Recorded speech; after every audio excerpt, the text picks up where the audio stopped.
everyone, we can get started. So just a few reminders. We have the extra credit on review and summary number 3 that's due this Sunday. And homework 5 is posted and it's due next Sunday. And then homework 4 is due tonight. And then tomorrow, I think your TA will work with you guys to start on the project. Okay, so let's continue from last time. So last time we started to talk about matplotlib and using it for data visualization. And we were starting to look at 2D plotting, where our goto function would be using this imshow function. So in this task, we want to visualize this z value that depends on two independent variables, x and y. So z is sine x plus cosine y. But in order to visualize this 2D plot, we first need to have a rectangular grid of x and y values so that we can calculate the z values based on them and visualize in 2D. So to have this rectangular grid of x and y values, we'll use the mesh grid function. And here is how it works. So suppose we define our x is a 1D array 1, 2, 3, and y is another 1D array 4, 5. And if we pass x and y to mesh grid, then this will give us a rectangular grid that looks like this, where the output x is a 2D array which have value 1, 2, 3, 1, 2, 3. So it have 2 rows and 3 columns. And then y is another 2D array that have values 4, 5, 4, 5, 4, 5. And again, you have 2 rows and 3 columns. But we will see here now the coordinate of this point would exactly be given by x equals to 1 and y equals to 4. So this exactly match the 1 and 4 in our new x and new y arrays.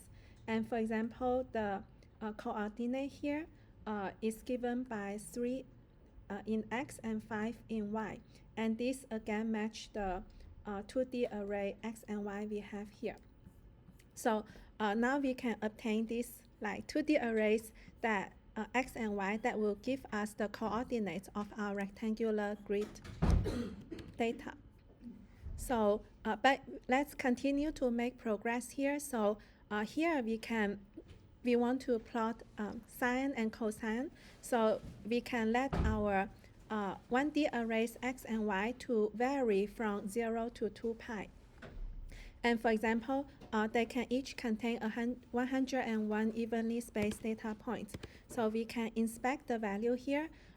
We see that x is this array going from 0 all the way to 2 pi. And now if we pass them into the mesh grid function, and we can print out what big X and big Y will give us. We see that as expected, our big X, it contains this many,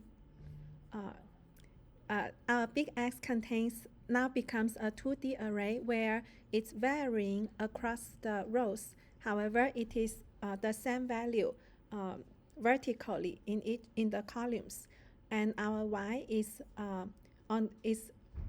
varying along the columns, but it have the same values across the rows.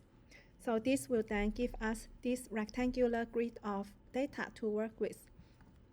But first, we can try to use the imshow function to visualize a heat map of our x and y values. So here we can try to do that. We can first create a heat map of x. So again, we will use the subplot function from the matplotlib library to create our figure and axis. And in this case, we can create the 2 heat map of x and y side by side. So here we will specify it to have 1 row and 2 columns in the axis. And just a reminder of the terminology, the axis here means the individual plots that we put in our figure, which is our canvas. So now we can put the first heat map in axis 0 by indexing into our first axis. Then we can call the IMShow function, and here we can just plot a heat map of x. And similarly, we can put in our second subplot, the heat map of y. So let's take a look at what this will give us. We see that here. So we see that here our figure now contains the heat map of x and y. And if we match to the data above, we see that exactly is showing that for x, the values are varying horizontally and it's the same vertically, and this is showing exactly in our plot. And for y, it's the other way around, where the values are the same horizontally but it's varying vertically, and we also see that here. However, if we just see these colors, we don't know what are the values associated with the colors. So we can add a color bar that will give us this information and will make this plot a lot more informative. So here we can call the color bar function to add the color bar for each of our axes. I will first copy and paste our code from above here. And then here we see that we have two plots, each have its associated color bar, and therefore we actually need to first store the plot information in this variable called im1 for our first plot. And we can do the same for our second plot. We store its information in im2.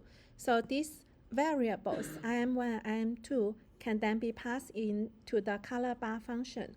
And then the color bar function will make the color bar associated with these corresponding figures, the corresponding axis. So here, after we obtain the information of the image, we can call the fig color bar function. And here we can specify this is the color bar for im1. And we can further pass in another argument called axis, which means the location that this color bar will show up. So here, if we specify it to be axis 0, it means that the color bar will be attached to our first axis, axis 0. And we can do the same for our image 2. And we can let the color bar to show up and attach to our second axis here.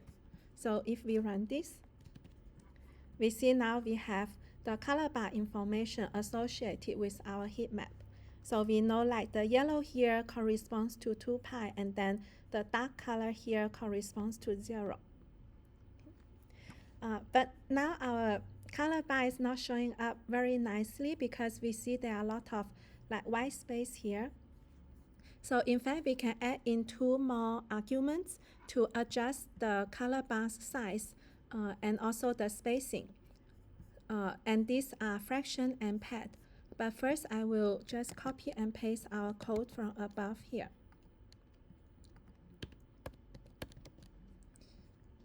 Okay.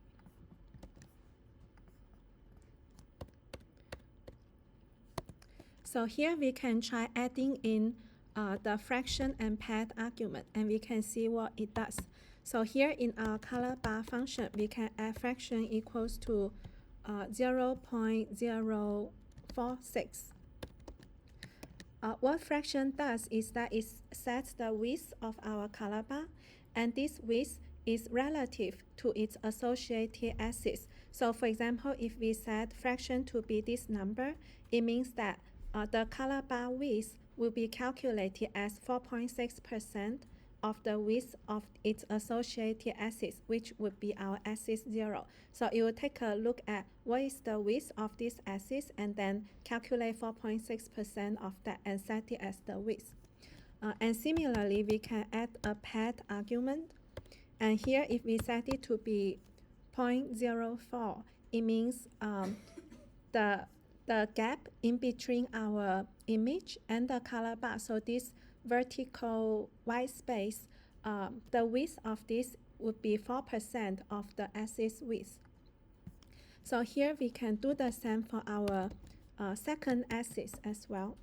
And if we run this, we see now we have a more nicely adjusted figure.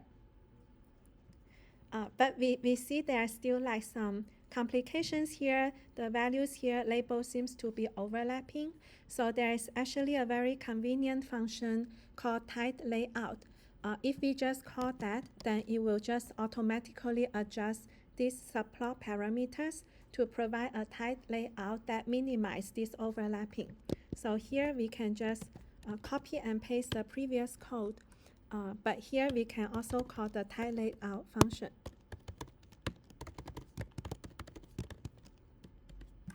And we see now we have a nice figure showing. But let's go back to our task where we want to plot our z value in a heat map. So z is sine of x plus cosine of y. And we know our value of x and y from the heat maps above. So let's take a look at what z looks like. We see that it's a 2D array of exactly the same shape as our 2D NumPy arrays big X and big Y. So here we can create the heat map with imshow. So we can again use the plt subplot function. And in this case, we will just create one axis to plot out z. Then here we can again call the imshow on z. And lastly, we can pass in our image information into the color bar function. And we see this would be what z looks like. Okay. Any questions here? Okay. If there's no question, yes.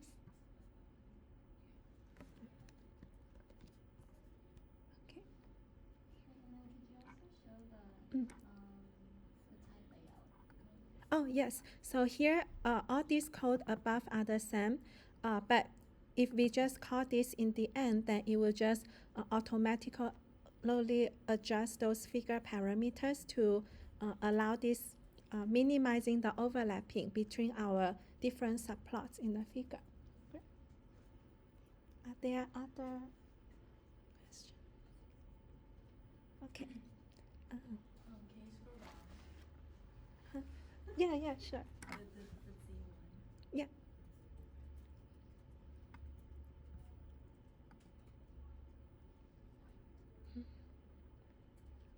Okay. So we can continue if there's no questions here. Okay. So usually, other than visualizing these raw data points, it's usually very useful and informative to show statistical distribution information of our data. And when we are doing this, there are two types of plots that I want to introduce that are very common and very helpful. One is histogram, the other is box plot. So let's take a look at 1D histogram first. In this line of code, we are just calling this random rand_n function to generate 10,000 numbers from a standard normal distribution, where by default the mean here is 0 and standard deviation is 1. So now we have this data. Let's take a look at the histogram of this data. And again, we can just call the subplot function to create a figure. And here we can call this function called hist directly, which will then generate a histogram of our data. So we see it will look like this. And by default, this histogram have 10 bins. So we see that there are like 10 of these discrete bars. So this corresponds to 10 bins. But this is a parameter that we can adjust ourselves. So for example, here we can also say we want to plot another histogram on our same axis overlaying. So we are still plotting our data set X, but here we pass in the argument bins to be 40. And if we take a look at our figure now, we see now we have a histogram that is more finely grained, now overlaying on our previous histogram. But usually when we are comparing these distributions of several data sets, it's useful to adjust the transparency settings here so we can see the full distribution overlaying each other, rather than here is currently opaque and we can't see what is happening behind this. So we can use and we can pass in another argument to alpha, which means for transparency. So alpha equals to 1 means it's fully opaque and 0 is fully transparent. So we can pass in some value in between 0 and 1. But first, we can create 3 other data here. So here our x1 is again drawn from a normal distribution. There are 1,000 data points here. And the mean here is -2. Standard deviation is 1. And our x2 is another 1,000 data points from a normal distribution. The mean is 0 and standard deviation is 0.8. And x3 comes from this normal distribution. So here we can again create our figure and axis. So we will plot the histogram corresponds to these 3 data sets all on our one axis. So here we can call the axis hist and pass in x1 first. And similarly, we can do it for x2 and x3. But we want to visualize their distribution fully by making it transparent. So here we can pass in, for example, alpha equals to 0.4. We can also set the bins to be final, for example, 40. But if we remember from previous, actually we can pass in the kwx argument to our plotting function, which will then be available in our function scope as a dictionary. And so here we can actually store this in a variable called kwx. And here we can make it into a dictionary. Then we can simply pass this same kwx to three of our plotting function. So this avoids repetition of code. And it will allow us to give the same plotting settings to all 3 functions. So if we now run this, we see we have our histogram showing. And we see here this corresponds to x3, which have a larger variance, so it have a wider spread. And the orange one corresponds to x2. We see its mean is 0 and it have a smaller spread. Okay. Are there questions here? Okay. If no, then we can continue. So next, let's take a look at box plot. And just a quick review. So box plot is very helpful for visualizing some aggregation statistics of our data, such as its quartile. So Q1 quartile means 25% of data is below the value. Median is the middle value where 50% of data is below it. And then Q3, third quartile, 75% data is below it. And then there's something called interquartile range, which is the range between Q1 and Q3. So a box plot will look something like this. First, we will have this box. Maybe this is too big. So here we will have a box, and on the maybe I will draw it horizontally. So here we will have a box, and then here this value will correspond to the Q1 quartile, meaning 25% of data would be less than this value. And here, at the other end of this box is the Q3 quartile. So it means 75% of the data would be below this value. And then in the middle of this plot, there will also be a line. So this line is where the median value of our data is. So it means like 50% of data is below that. furthermore, there will be a line here. So this line is at the extent of Q1 minus 1.5 interquartile range, where the interquartile range refers to this range from Q1 to Q3. So this is IQR. And then there will be another line here where its value is Q3 plus 1.5 interquartile range. So, and then in these two space, there will also be whiskers to our box plot. So the whiskers will look something like this. So the whiskers two ending values here corresponds to the minimum and the maximum data value in this range, in our purple range here. And then lastly, there will be some data points plotting over here, which corresponds to outliers that are outside of this 1.5 interquartile range. And similarly, on this larger end, we will also have outliers here, which are data points outside of this range.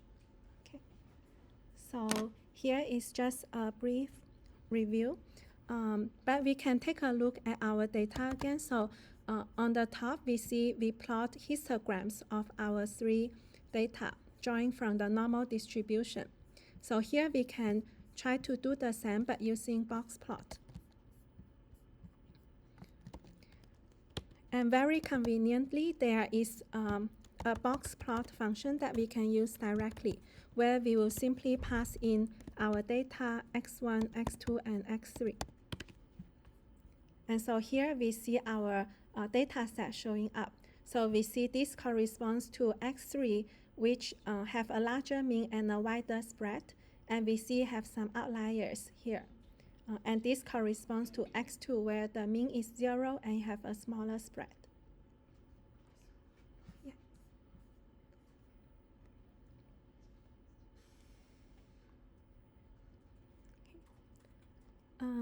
Okay. And I will post this today as well. Okay. So lastly, let's quickly take a look at 2D histograms. So on above, we saw like one-dimensional histograms, but here we can actually have 2D data, x and y, and we can visualize it with two-dimensional histogram as well. So here, for example, let's draw x and y from a two-dimensional normal distribution where the mean is centered at the origin, 0, 0, and then here it's given by this covariance matrix. So here we see like basically its standard deviation is 1 along x and y, and the 0 means that x and y are not correlated. But we can see, so we can call this function to draw our x and y, and we want 10,000 data points for each. But let's visualize what this data would look like. So again, first we will use the figure. We will use this subplot to generate our figure and axis. And then next we can create a 2D histogram with 50 by 50 bins.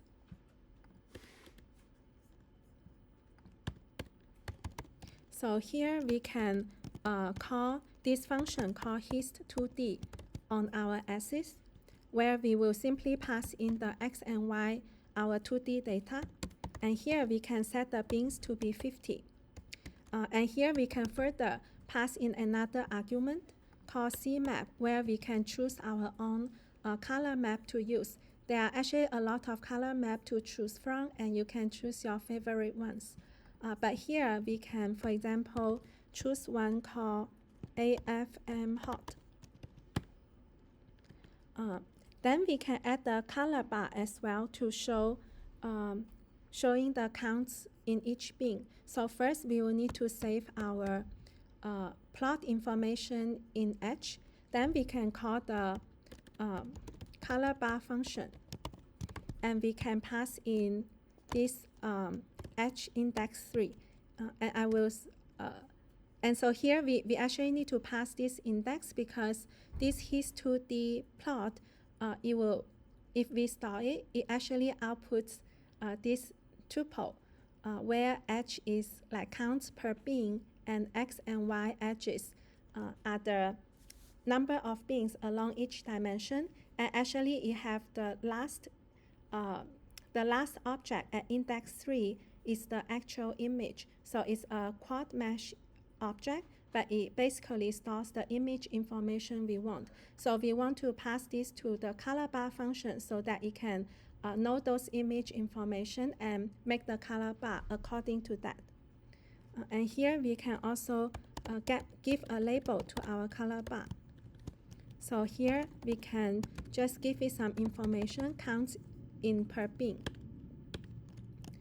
And we can, so let's first take a look at what this looks like.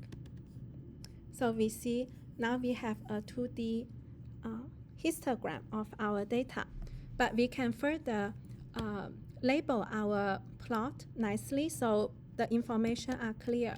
For example, we can call the set x label function on our axis, and here the x, along the x it will just be x, and similarly we can set the y label to be y, and we can also set the title to be 2D histogram. Lastly, we can call the type layout in case there's anything it can optimize in the layout. And we can usually also call this PLT show to make sure our plot will show up in the end. So here we see this would be our final plot. Okay, are there questions here?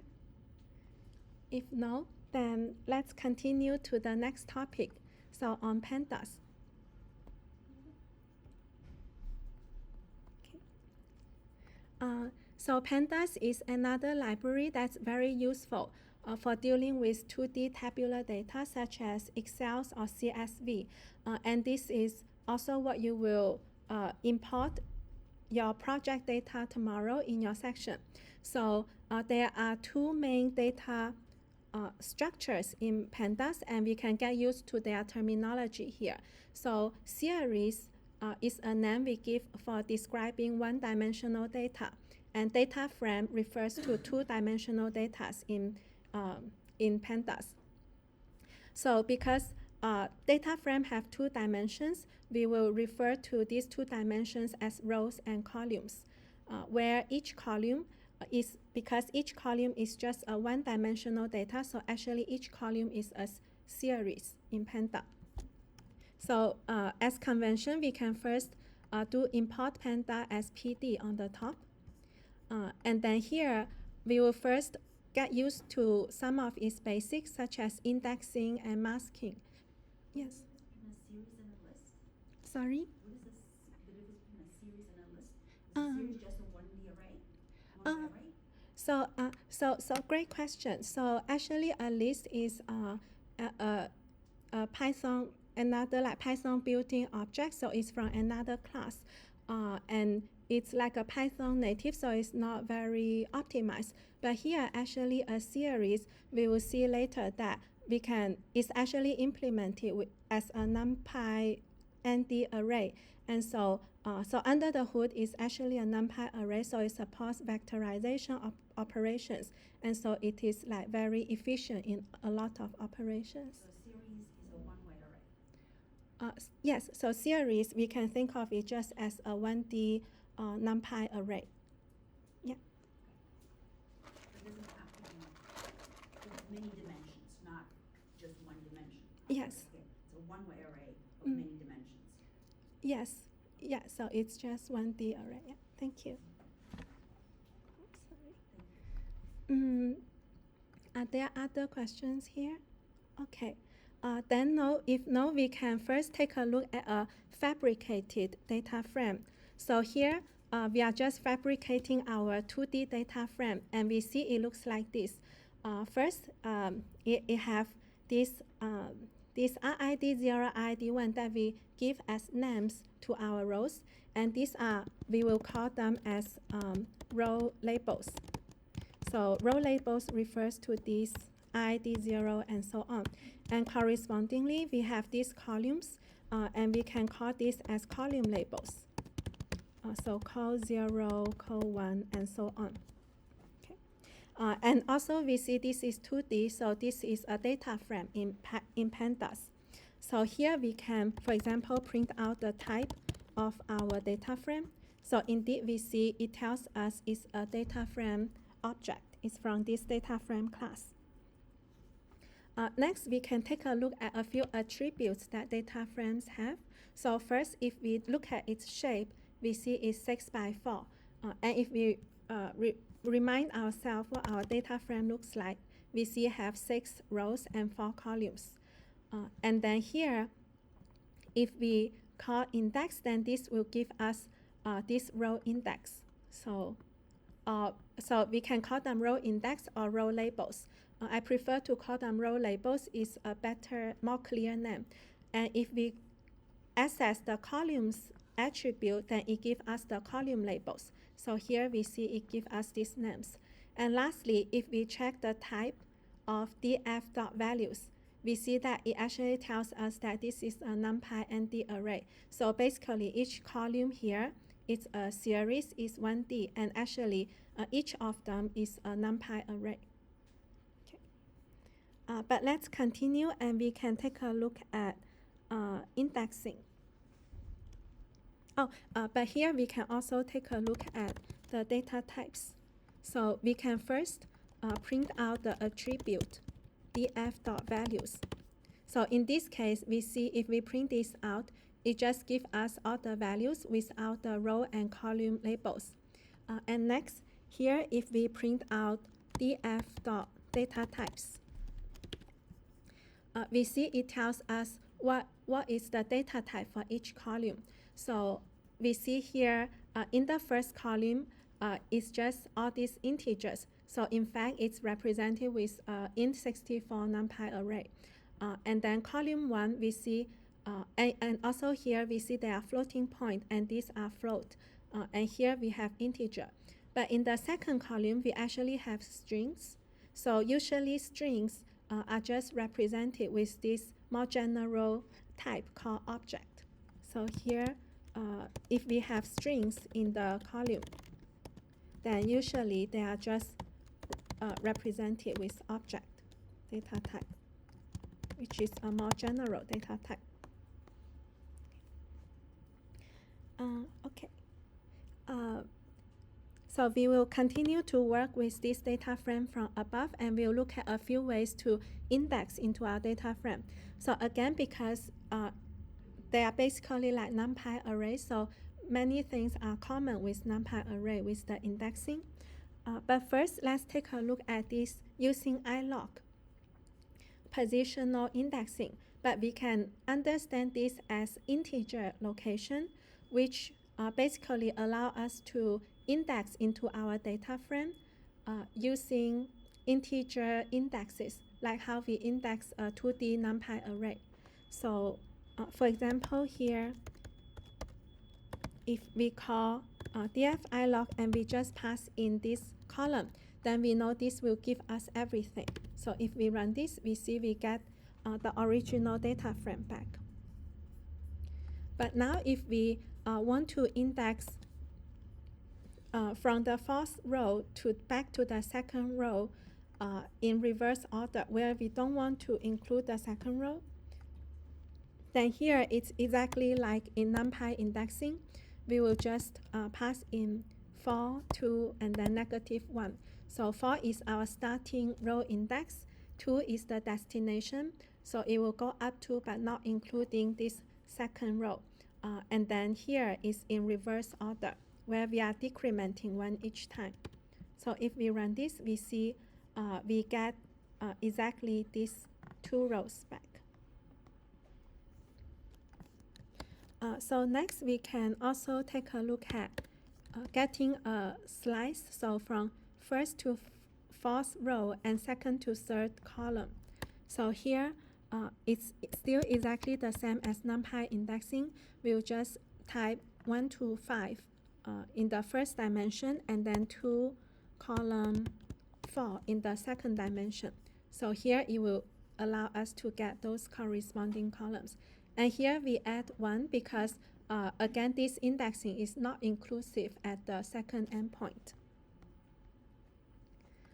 Lastly, if we want to, for example, get every other rows in our data frame, then we can just let it obtain everything first. So here, if we don't pass in any number in the first and second location, it just takes everything.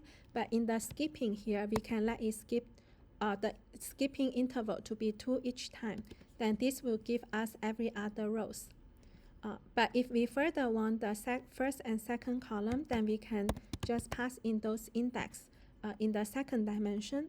And here we see we can get that slice of data. And similar to NumPy array, it also supports like fancy indexing here. So for example, if we give it a list of index 2, 5, and 3, then here we see that we can get those corresponding rows back. And we see that we can also control how the rows show up here. So we see the second row shows up, but because the next index we give is 5, and so next the 5th row show up, and then the 3rd row.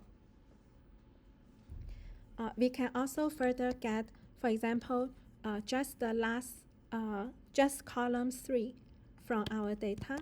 So just column 3 by giving it another, giving it the index in the other dimension. So we can just do 3 column 4.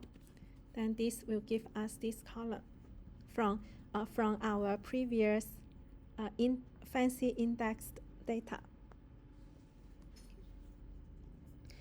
And we can practice here again. So here we can do, we want the first three rows, and then here we want the 0 and second column with fancy indexing. Then here we see we get the corresponding data. Okay. And we can continue here. So here is another very nice thing about the ilog function here. So for example, if we do df ilog, and then we pass in 3, 4 in the first dimension, and 1, 2 in the second dimension. So intuitively, we see this will give us like 3rd and 4th row and 1st and 2nd column. And if we run this, I make a syntax error. And if we run this, we see exactly we get this slice of data we want. So this behavior is actually different from NumPy array indexing, because in NumPy array indexing, we actually need to use more complicated indexing in order to get the corresponding slice of data. But this is a bit out of range, just to make you aware that in this pandas data frame, this makes it a lot easier for us. So it's just very intuitive to use this kind of indexing here. So we can continue. So we can try a few more examples. So here, if we just provide it with one number, so we just want the second row, for example, we see actually this gives us a one-dimensional data. And indeed, if we check the type, we see because this is a 1D data, it tells us that it's a series object. And also, if we check the shape, we see that indeed the shape here only have one number, meaning it's a 1D data, and then the size here is 4 in this dimension. But actually, we can obtain this same data, but in a 2D data frame format. So here we can simply change the index here to be a list. So we will just convert this into a list by giving it another square bracket. Then in this case, we see it will give us a 2D data frame back. And again, if we check the type, we see that because now it's 2D, it's a data frame object. And also, if we check the shape, we see there are two numbers here. It's a 2D data with 1 row and 4 columns. Okay. And then here we can do the same thing, but in the other dimension. So for example, here if we say we want the second column only, we'll just put column in the first dimension to get every rows. And then in the column dimension, we will pass in this index 2. Then again here, we see that by passing in just this number, we will get this 1D data back. And if we check, it's a series, and the shape tells us it's a 1D data with size 6. But similarly, if we want to obtain it as a 2D data frame back, we can simply convert the indexing here to be a list. So here we can copy and paste the above, but we just convert our 2 here to be a list of 2. Then in this case, we see we can get our 2D data frame back, and this is a data frame with 6 rows and 1 column. And lastly, we can see that if we index directly in both dimensions with 1 number, then here it will just give us 1 number back. So in this case, this will just give us a scalar. So if we check the type, indeed we see it's just a scalar number. So that was ilog from above. There's another index method we can use called log, which is selection by labels. So we have seen above that we have created these different row labels and column labels for our data frame. And so here we can use this log to specify the row and column labels to obtain slice of them. But an important point here is that in this case, using log, it is actually inclusive of both endpoints. Okay, we can take a look at this example here. So similar to before, if we just give it a column, then this will just give us the entire data frame back. But next, we can actually give this column, these row labels to obtain rows in our data frame. So for example, suppose we start from this row RIDX4, and then we will go all the way up to and including this RIDX2. And then again, we will go back in reverse order, so -1. Then we see here, we will obtain those 3 rows back. And we see here, it starts from this row label, and it goes to this row label, and it's also inclusive of this end point. And here, similarly, just showing some examples. We can do it in both dimensions. For example, here we obtain these rows, and we only want the second and third column. Then we can just specify them in the second dimension. We can also, for example, do the skip every 2 rows like we have done before. So here the syntax is similar. We will just ignore the first 2 row labels and just do skip 2 each time. And then here we can further specify that we want column 1 and column 2. So here we see we obtain the rows skipped by 1 each time, and we obtain these 2 columns specified. And similarly, it also supports the indexing by list. So if we give it a list of these row labels, then we see we can obtain exactly those 3 rows back, specified by these labels.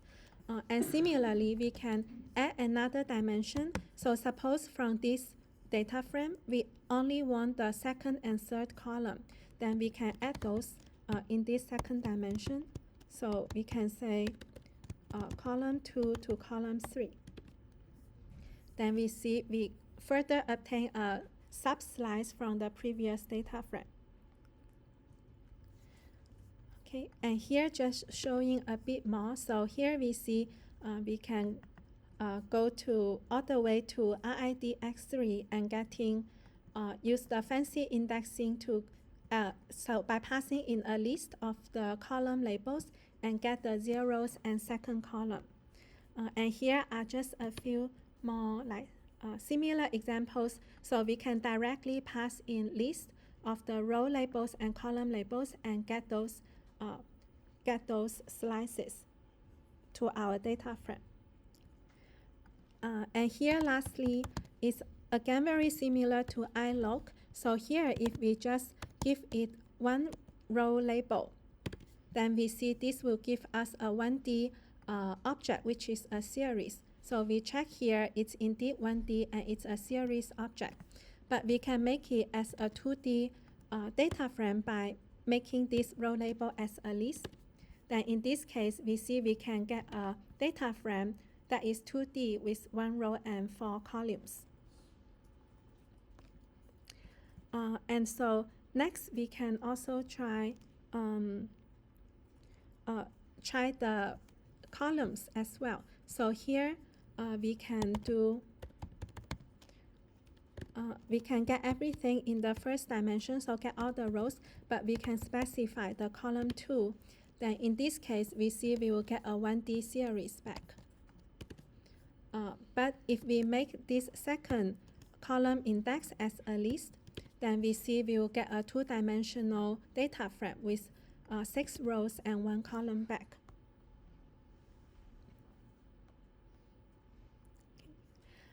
And lastly, we can, so this is again similar to before. If we specify one row label and 1 column label, then we will just get a number back. And here it will tell us it's just a floating number type.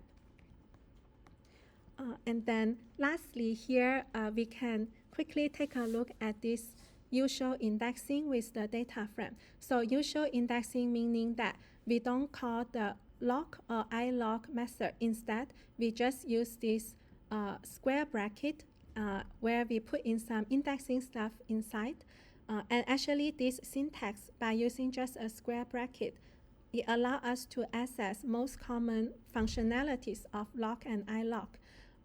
However, there are a few rules here. So when we are using usual indexing, we can only index one axis at a time. So we are either indexing rows or columns, but we can't index both at a time.